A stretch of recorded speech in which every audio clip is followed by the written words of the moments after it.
வணக்கம் சகோம். இன்றைய தமிழக முதலமைச்சர் சி ஜோசப் விஜய் அவர்களே லயோலா காலேஜ்ல உங்க ஹெச்ஓடி யாருங்க? அநியாயத்துக்கு மக்கு மன்னாரா இருக்கீங்க. The majority of college and university students are adults. They are 18 plus. In India, they have their complete freedom and legal rights of adults. College students political ப்ரொடெஸ்ட்ல கலந்து கொள்ள கூடாதுன்னு எதன் அடிப்படையில சொல்றீங்க? இல்ல ஸ்டூடெண்ட்ஸ் ப்ரொடெக்ட்ஸ் பேன் பண்றதுக்கு நீங்க யாரு? Constitution protects citizens. The rights apply to students.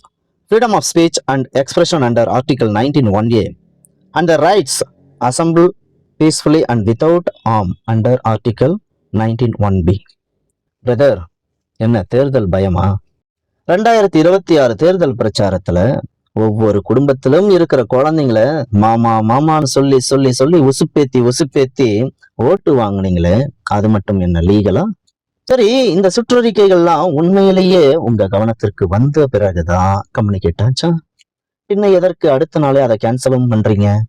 எழுதி வச்சுக்கோங்க சி ஜோசப் விஜய், கூடிய விரைவில் தமிழ்நாட்டு மக்கள் மனசுக்குள்ள நீங்க சி ஜோசப் விஜய் அன்பாப்புலர் ஆயிடுவீங்க. நன்றி, வாழ்க வளமுடன்.